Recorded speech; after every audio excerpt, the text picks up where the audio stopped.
Welcome to పూరాలోకల్.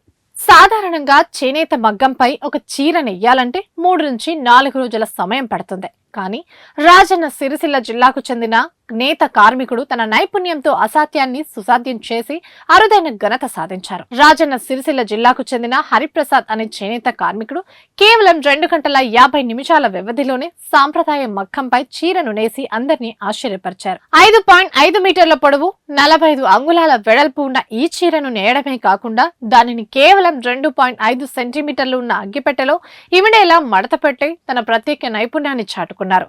ఈ చీర తయారీలో ఎలాంటి ఆధునిక యంత్రాలు కానీ ప్రత్యేక పరికరాలు కానీ ఉపయోగించకపోవడం గమనార్హం. సాంప్రదాయ మగ్గంపైనే ఎలాంటి విరామం తీసుకోకుండా పూర్తి ఏకాగ్రతతో ఆయన ఈ పనిని పూర్తి చేశారు. ఈ చీరను ఆగస్టు 7న హైదరాబాద్ లో నిర్వహించే చేనేత దినోత్సవంలో ప్రదర్శించనున్నట్లు, అలాగే దీన్ని లిమ్కా బుక్ ఆఫ్ రికార్డ్స్ కు పంపిస్తున్నట్లు హరిప్రసాద్ వెల్లడించారు.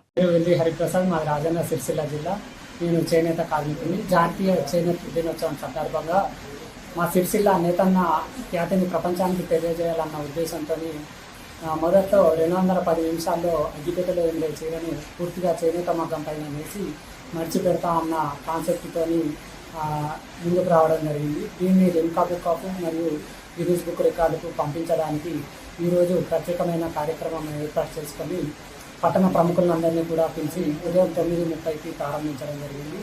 కేవలం 170 నిమిషాల్లోనే ఈ చీరను మొత్తం కూడా నేసి అగ్గిపెట్టెలో మార్చి పెట్టడం జరిగింది. ఇలాంటి అరుదైన కళను ప్రభుత్వం గుర్తించి ప్రోత్సహించి బాగుంటుందని కోరుకుంటున్నాను.